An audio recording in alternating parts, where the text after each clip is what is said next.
ini mau ngapain? Belum tahu ya. Ya. Sebelum Ibu kasih tahu ke teman-teman semua, alangkah baiknya kita membaca basmalah. Bismillahirrahmanirrahim.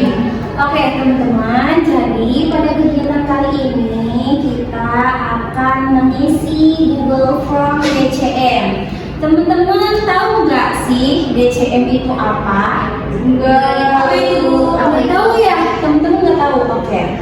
Jadi DCM itu adalah daftar cek masalah. Ini adalah salah satu alat bantu untuk konselor atau guru BK untuk memudahkan mengetahui problem atau masalah teman-teman yang pernah terjadi atau yang sekarang terjadi.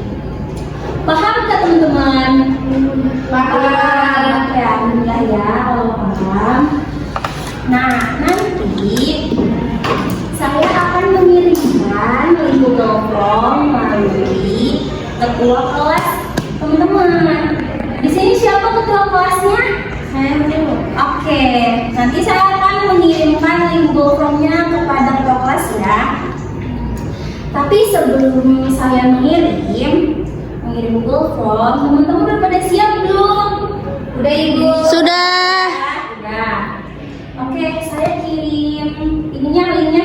Coba boleh handphone saya? Saya udah kirim ya ke kelas ya. Sudah Bu. Langsung share aja Bu ke kelas ya. Iya boleh share aja. Oke sudah Bu. Teman-teman tahu nggak cara untuk mengisi link Google Form tersebut? Belum Ibu gimana? Tahu ya. Jadi langkah-langkah mengisinya di situ nih, halaman pertama boleh sambil dibuka ya teman-teman, boleh? Ya. Nah di halaman pertama itu ada biodata. Nanti di situ ada nama, ditulis nama kalian, nama lengkap ya, jangan nama pacar, jangan nama orang tua. Nah setelah nama ada jenis kelamin, ada pilihannya, ada laki-laki, ada perempuan. Nah dipilih salah satunya ya. Terus habis itu ada kelas. Kelas kalian apa dipilih di situ. Oke, paham? Oke, paham. Nah, di halaman berikutnya boleh di-slide ya, teman-teman. Di halaman berikutnya, jadi gini, di daftar cek masalah ini teman-teman ada 12 bidang masalah dan 240 butir pernyataan. Jadi teman-teman di situ di bidang yang pertama boleh dilihat bidang kesehatan itu ada butir-butir pernyataannya, boleh dibaca yang pertama, terus yang kedua dibaca. Jadi teman-teman itu mengisinya yang dirasa bermasalah aja, yang dirasa teman-teman oh ini saya nih lagi merasakan ini nih, boleh diisi. Kalau teman-teman tidak merasakan hal itu, nggak apa-apa, tidak harus diisi. Paham? Oke. Saya beri waktu 30 menit, cukup nggak? Cukup Ibu. Cukup. Oke, baik ya. Dimulai dari sekarang, apa langsung mulai? Gimana teman-teman? Ada yang udah? Sudah Ibu. Oke. Kalau yang belum nanti tinggal di submit atau dikirim aja ya itunya hasilnya. Nanti setelah yang udah coba selesaikan dulu yang udah, yang belumnya tungguin yang udahnya tungguin yang belum ya teman-teman. Udah belum? Udah semua. Oke. Kalau udah semua, gimana perasaan teman-teman setelah mengisi Google Form DCM ini? Senang, enggak ya? Ya, alhamdulillah kalau enggak. Nah, mungkin saya akhiri aja karena sudah di penghujung kegiatan kita ya. Saya berterima kasih karena teman-teman sudah mau meluangkan waktunya untuk mengisi Google Form DCM.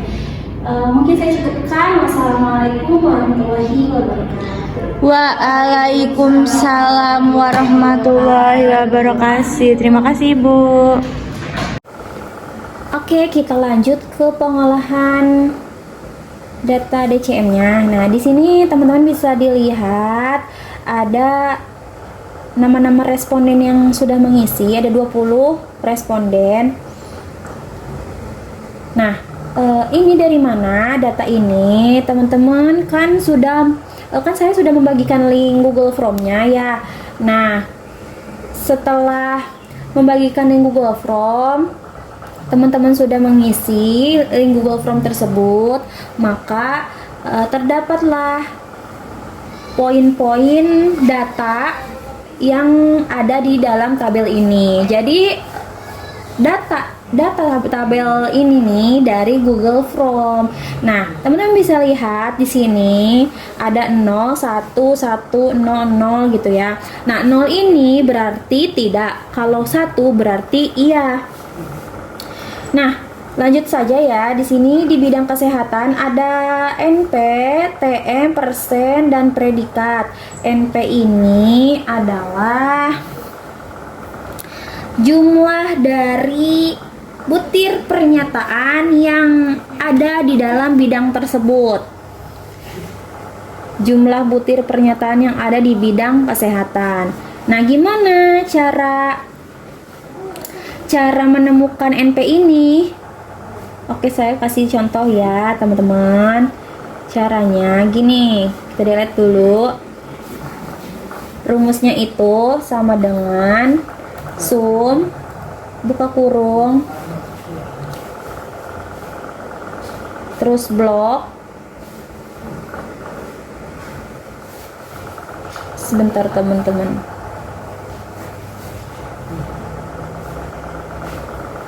Sampai butir pernyataan 20. Nah, tutup kurung, enter. Untuk mempermudahkan, teman-teman bisa langsung mentariknya saja ke bawah seperti ini ya. Tada. Nah, sudah jadi ya. Ini untuk mempermudahnya. Nah, ini adalah hasil dari keseluruhan NP ini. Nah, gimana cara menemukannya? Oke, saya hapus. Rumusnya sama aja kayak tadi, sama dengan sum, tab, atau buka kurung.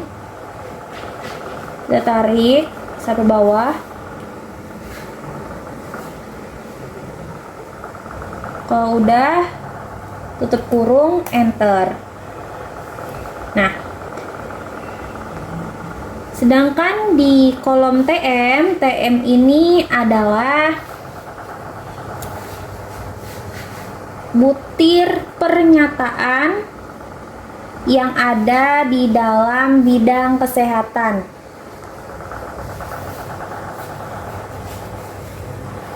Nih, ya. Butir pernyataan di setiap bidangnya TM itu.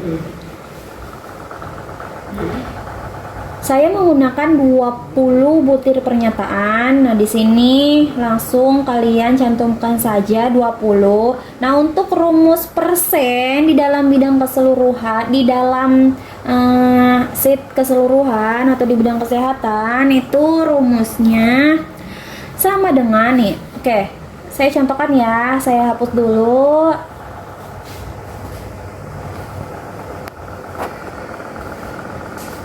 Saya hapus dulu. Jadi rumusnya sama dengan NP dibagi TM. Enter. Nah, kalau teman-teman di sini tidak hasilnya itu desimal, boleh langsung teman-teman ganti atau rubah ke persen. Ini untuk mempermudahkannya seperti tadi aja, langsung tarik ya. Nih. Nah, langsung. Nah, untuk predikat itu langsung sesuaikan saja nih. Misal 30% ini masuknya ke kategori mana? Kita lihat ya. Kita lihat di sini. Bentar. Kita lihat di sini, kita sesuaikan. Kalau 30 tadi berapa? Lupa.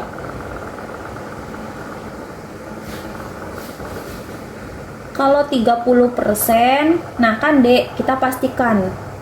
Betul nggak 30% itu Dek? Nah, 30% berada di 26% sampai 50. Nah, Dek bermasalah ya kategorinya. Berarti tepat. Seperti itu teman-teman. Nah,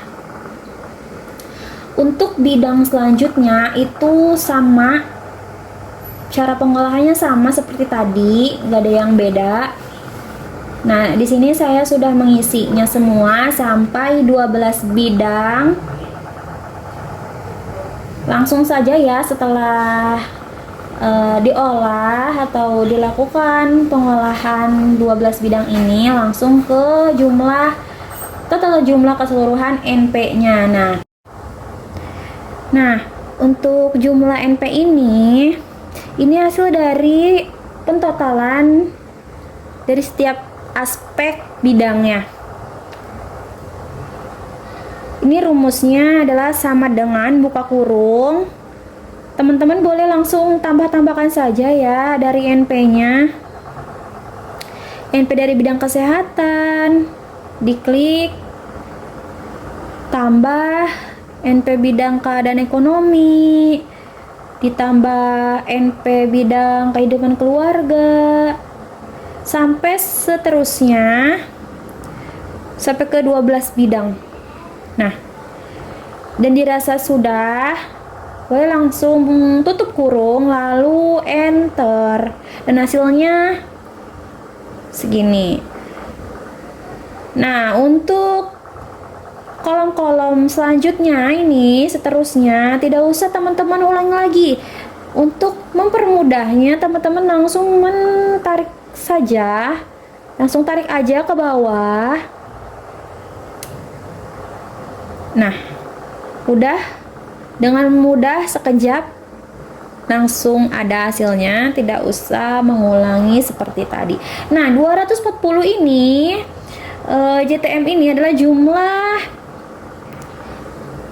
butir pernyataan dari keseluruhannya.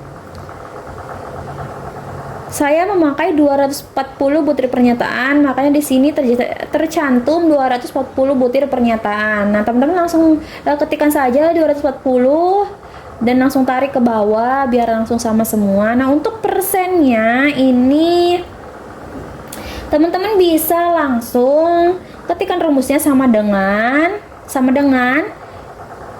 JNP dibagi dengan JTM. Nah, hasilnya ini. Nah, untuk selanjutnya teman-teman langsung tarik saja ke bawah seperti tadi. Untuk predikatnya bisa sesuaikan dengan yang ada di tabel keterangan ini. Nah, itu ya teman-teman. Nah, untuk aspek masalah, tabel aspek masalah ini adalah jumlah keseluruhan masalah yang ada di setiap bidangnya atau di setiap aspeknya. Jadi tabel jumlah NP ini ya teman-teman ya, ini bisa teman-teman lihat di sini.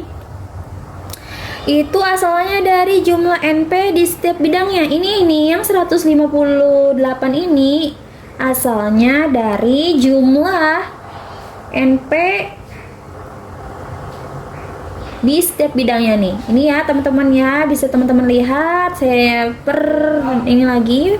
Nah, ini dari sini dari jumlah NP di bidang kesehatan ya. Terus bisa teman-teman lihat lagi di bidang keadaan ekonomi, dilihat jumlah NP-nya 95. Jadi teman-teman bisa langsung tuliskan atau cantumkan saja di tabel aspek masalah ini. Nah, jika dirasa sudah dicantumkan semua, teman-teman boleh langsung dijumlah saja. Jumlahnya sama seperti sebelumnya rumusnya, yaitu sama dengan sum di blok dari atas sampai ke bawah, ditarik, lalu enter.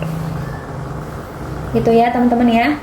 Maksudnya sama dengan tadi rumusnya, sama dengan sum buka kurung di blok, tutup kurung, enter gitu ya.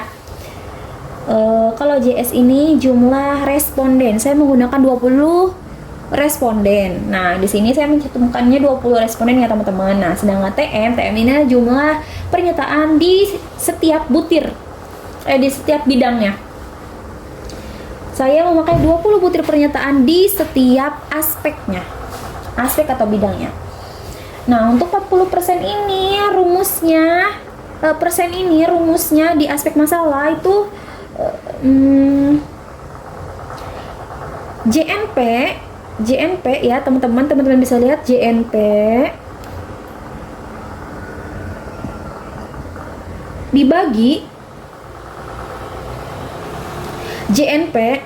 dibagi buka kurung JS, teman-teman bisa lihat JS ya ini ya, dikali TM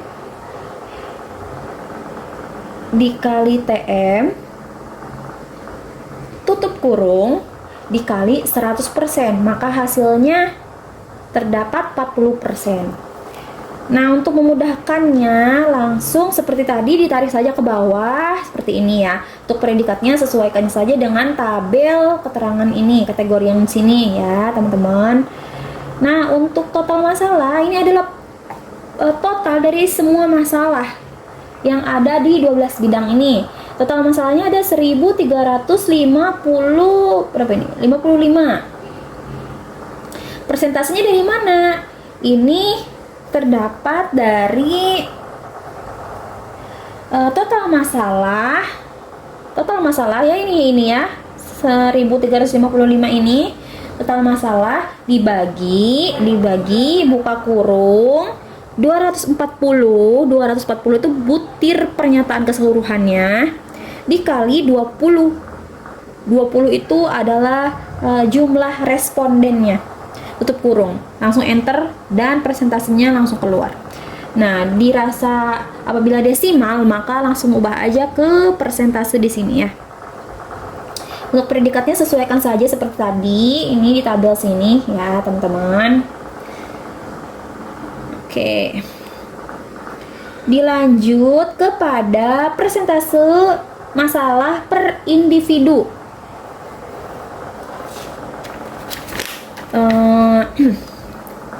Jadi persentase masalah per individu dari setiap aspek ini, aspek pertama, kedua, ketiga sampai ke-12 ini adalah aspek nih. Yang pertama nih, aspek kesehatan, kedua itu aspek apa nih ya, tidak terlihat. Aspek keadaan ekonomi, yang ketiga itu aspek kehidupan keluarga, dan sampai 12 aspek ini sudah tercantum semua di persentase masalah. Aspek pertama bisa kita lihat ini ada Ira Septiani. Untuk melihatnya, untuk melihat grafiknya boleh langsung ini. Saya itu dulu ya. Ini kan Ira udah langsung ini aja contohkan ke responden yang ketiga seperti ini, teman-teman blok semua. Lalu ke insert, boleh ke grafik ini, boleh mana aja sih, yang penting grafik. Terus teman-teman pilih, nah ini sudah ada grafiknya. Ini menunjukkan bahwa tingkat permasalahan per individunya seperti ini. Sesuaikan saja ya teman-teman, boleh disesuaikan saja.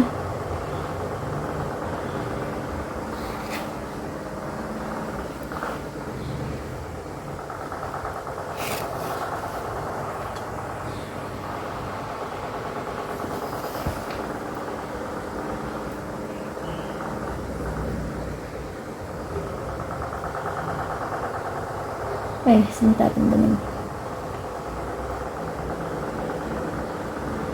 Nah,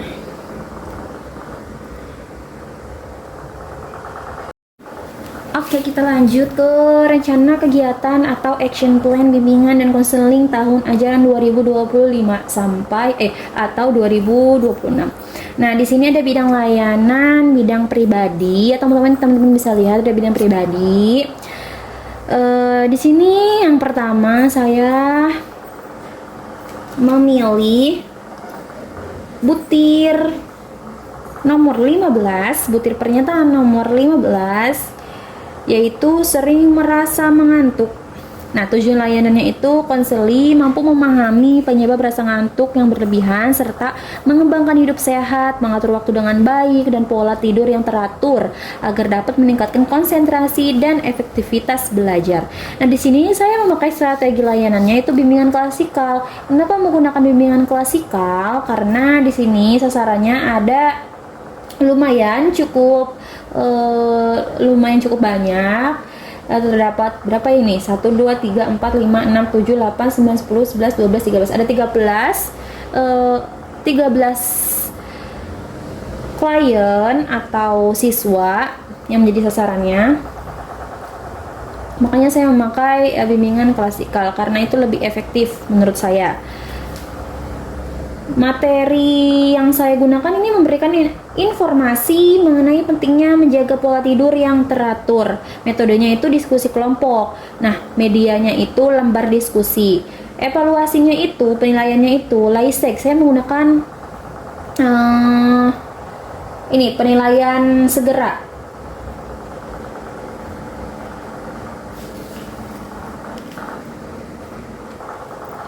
Nah, di sini saya menggunakan evaluasi atau penilaian LAISEG itu penilaian segera. Nah, kenapa? Karena untuk mengetahui apakah konseli ini atau siswa ini sudah memahami dengan baik pentingnya pola tidur yang teratur serta agar langsung menerapkan dalam kehidupan sehari-harinya. Nah, yang kedua, ini masih dalam bidang layanan pribadi, yaitu saya memilih butir pernyataan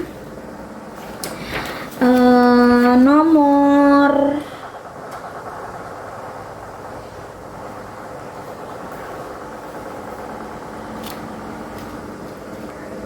Oke, dilanjut. Ini masih dalam bidang pribadi. Ini saya lupa ya butir pernyataannya tuh butir pernyataan nomor berapa.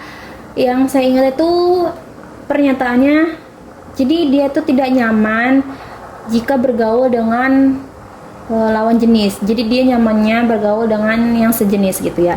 Maka tujuan layanan yang saya ambil yaitu strategi untuk membantu konseli mengembangkan kemampuan berinteraksi secara sehat, wajar dan positif dengan lawan jenis tanpa rasa canggung, malu atau penolakan berlebihan. Nah, di strategi layanannya saya memakai bimbingan kelompok. Kenapa memakai bimbingan kelompok? Karena di sini hanya terdapat 1, 2, 3, 4, 5, 6, 7, 8, 9, ada 10 sasaran atau 10 klien atau siswa yang menjadi target dari strategi layanan di sini. Nah, materi yang saya pakai atau yang saya gunakan di sini itu yang dicantumkan itu pengembangan interaksi sosial yang sehat. Metodenya menggunakan diskusi kelompok, medianya itu PowerPoint, PPT. Evaluasinya atau penilaian itu saya menggunakan LAIJAPE, ini layanan jangka pendek. Kenapa saya memilih ini? Karena perubahan perilaku sosial seperti mulai mau berinteraksi dengan lawan jenis tidak bisa langsung terlihat saat itu juga gitu, tetapi juga tidak memerlukan waktu yang sangat panjang dan biasanya terlihat setelah beberapa hari atau beberapa minggu setelah layanan dilakukan begitu ya. Dilanjut, di sini ada bidang sosial ya teman-teman. Nah, bidang sosial ini saya menggunakan butir pernyataan nomor 136, yaitu merasa malu jika berhadapan dengan orang banyak. Nah, tujuan layanan di sini saya mencantumkan bahwa konseli mampu mengurangi rasa malu dan meningkatkan kepercayaan diri ketika sedang berhadapan dengan orang banyak. Saya menggunakan strategi layanannya yaitu layanan penguasaan konten. Nah, kenapa? Karena menurut saya layanan penguasaan konten ini tepat ya untuk membantu konselinya ini mengenal lebih dalam dirinya agar tidak merasa malu lagi atau bisa lebih percaya diri lagi gitu. Sasarannya itu di sini ada 3, 4, 5, 6, 7, 8, 9, 10, 11, 12, 13, 14, ada 15 sasaran. Ini materi yang saya gunakan itu strategi meningkatkan rasa percaya diri dan mengatasi rasa malu berbicara di depan umum. Ini apa ini ya? Saya lupa. Metodenya memakai modeling, medianya memakai video atau rekaman. Nah, penilaiannya itu saya menggunakan Leijapen. Kenapa Leijapen? Karena perlu beberapa pertemuan ya untuk melihat perkembangan konseli atau siswa, apakah mulai menunjukkan rasa kepercayaan diri dan berkurang saat tampil di depan orang banyak atau tidak gitu ya. Nah, selanjutnya itu ada bidang belajar. Nah, di bidang belajar ini saya menggunakan butir pernyataan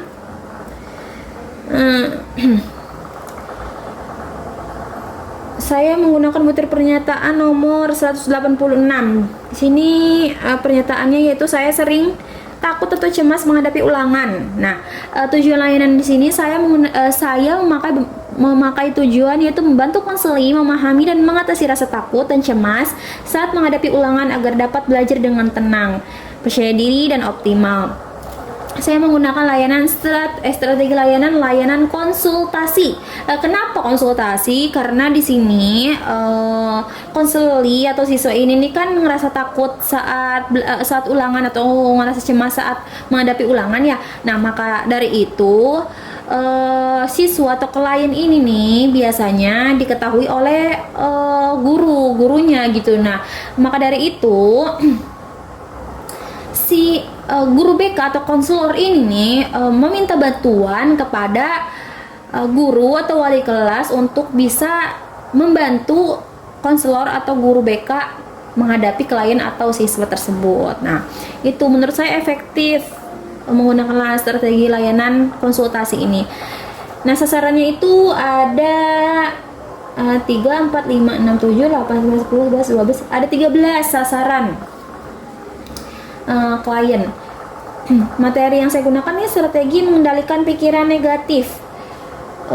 Metodenya itu saya menggunakan metode diskusi kelompok, medianya itu lembar kerja.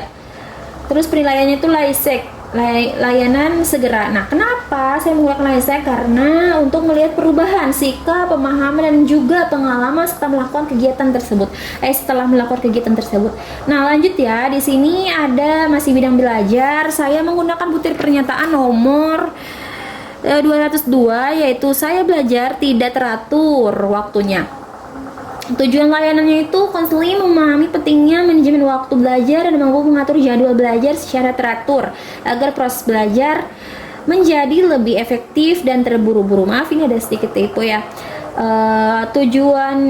Strategi layanannya itu saya menggunakan bimbingan klasikal karena lebih efektif dan lebih cocok dipakai di layanan di bidang belajar sini karena sasarannya juga lumayan ya, cukup banyak.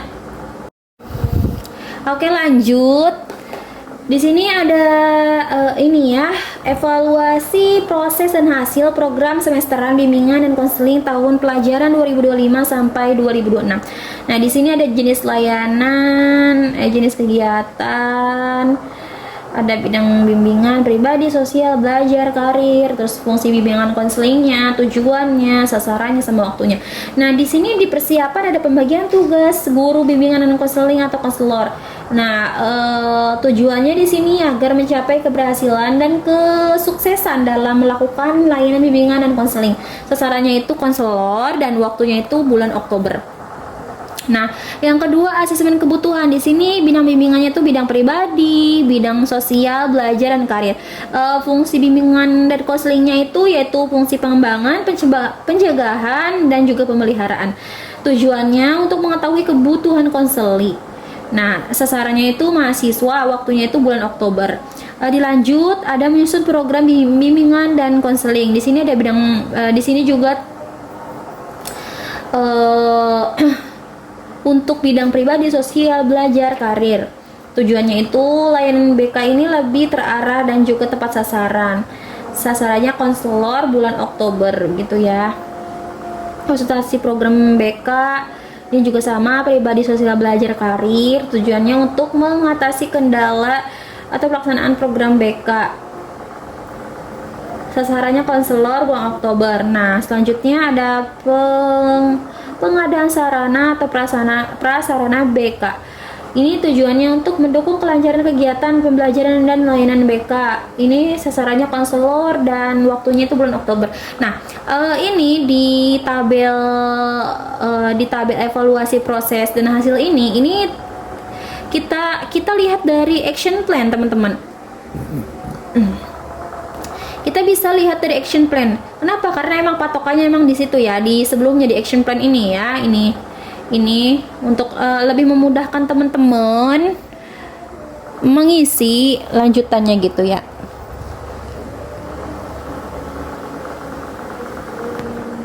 Nah, dilanjut ya. Di sini ada strategi layanannya yaitu bimbingan klasikal. Butir pernyataannya itu ya, strategi mengatur pola tidur yang baik.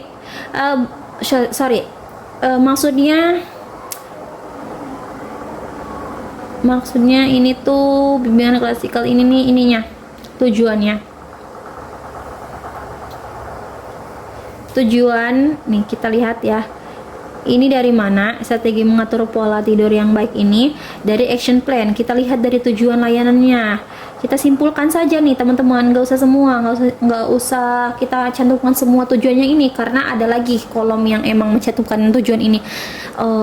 Teman-teman simpulkan saja, lalu cantumkan ke tabel ini ya teman-teman, ke tabel bimbingan klasikal ini. Nah, ini di bagian apa? Langsung centang aja di bagian pribadi, dicentang. Nah, tujuan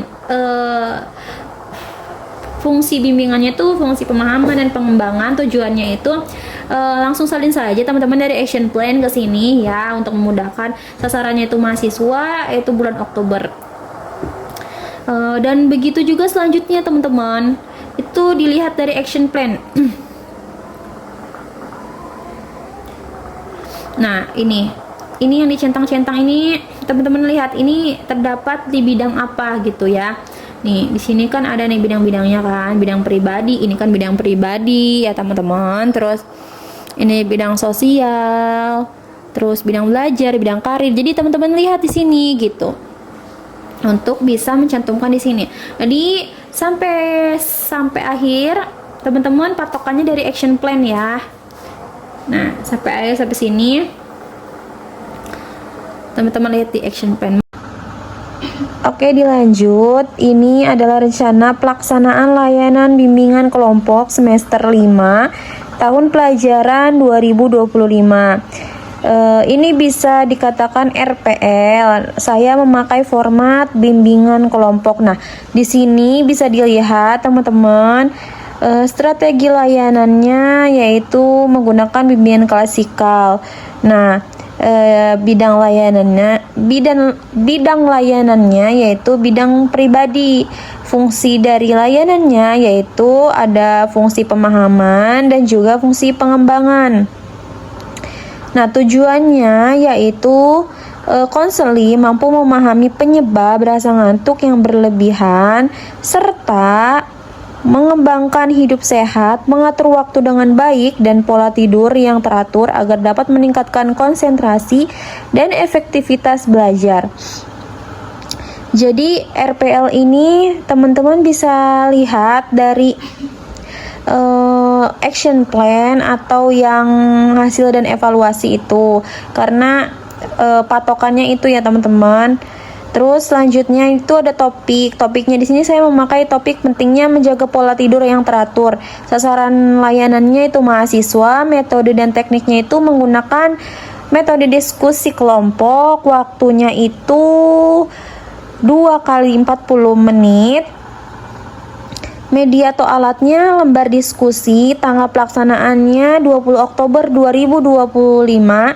Sumber bacaannya saya mengambil Vira Almira tahun 2024, yaitu tentang pengaruh gaya hidup sehat dan higienitas tidur terhadap masalah tidur mahasiswa. Nah, di sini saya juga sudah mencantumkan linknya agar mudah diakses. Nah, uraian kegiatannya yaitu ada tahap awal. Nah, di tahap awal ini ada pernyataan tujuan, penjelasan tentang langkah-langkahnya, sama mengarahkan kegiatan atau konsolidasi. Nah, di pernyataan tujuan ini, jadi saya memaparkan bahwa konselor membuka kegiatan dengan salam, kemudian menyapa hangat para konseli, dilanjut dengan memberikan pertanyaan terlebih dahulu kepada konseli, siapa di antara kalian yang sering mengantuk? Nah, itu contohnya. Terus, menurut kalian, kenapa bisa sering mengantuk? Kemudian, setelah konseli menjawab, konselor menjelaskan nih, tujuan kegiatan membahas pentingnya pola tidur yang teratur agar tidak mudah mengantuk. Nah, penjelasan tentang langkah-langkahnya, di sini saya memakai konselor menjelaskan beberapa langkah-langkah yang akan dilakukan pada kegiatan ini, seperti ada pembagian kelompok-kelompok kecil dengan jumlah 4-5 orang per kelompok.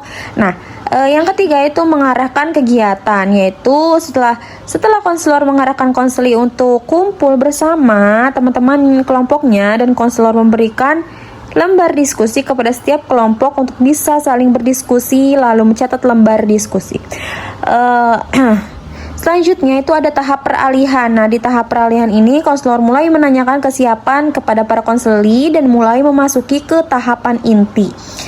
Selanjutnya itu ada tahapan inti nih teman-teman, atau tahapan kerja. Nah, proses kegiatan berlangsung mulai ke dalam tahapan inti.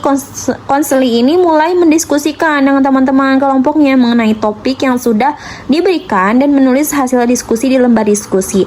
Nah, di tahapan inti juga konseli harus aktif berdiskusi dan bertukar pendapat dengan teman sekelompoknya dan memahami makna penting dari tidur yang teratur. Konselor memantau jalannya kegiatan dan berjalan mengelilingi setiap kelompok untuk mengkondisikan jalannya diskusi, serta mengamati konseli atau orang-orang yang pasif agar semuanya dapat aktif dan bisa saling bertukar pendapat satu sama lain. Setelah diskusi selesai, konselor meminta tiap kelompok untuk mempresentasikan hasil tersebut. Nah, selanjutnya teman-teman ada tahap pengakhiran nih. Di tahap pengakhiran ini, konselor memberikan penguatan terhadap konseli terhadap informasi yang disampaikan anggota-anggota kelompok yang telah memaparkan hasil diskusinya. Nah, konselor dan konseli menyepakati kontrak pertemuan selanjutnya dan menutup kegiatan konseling. Selanjutnya yaitu ada evaluasi. Di sini ada evaluasi proses dan juga ada evaluasi hasil. Evaluasi proses ini itu ada keterlibatan konseli pada proses kegiatan diskusi yang aktif atau tidak, terus komunikasi dan juga kerjasama antar anggota kelompok, penggunaan waktu dan juga medianya, peran konselor sebagai fasilitator, juga membangun dinamika kelompok. Nah, sedangkan evaluasi hasil yaitu sebagian konseli memahami dampak kurang tidur dan banyak yang menyebut bahwa akan mencoba tidur lebih awal. Pemahaman siswa terhadap topik serta perubahan sikap setelah melakukan kegiatan, apakah konseli jadi ingin memperbaiki kebiasaan tidurnya atau tidak gitu ya teman-teman. Mungkin cukup sekian dari saya penjelasan mengenai pengolahan data instrumen DCM dan juga RPL. Cukup sekian dari saya, semoga video ini bermanfaat. Wassalamualaikum warahmatullahi wabarakatuh.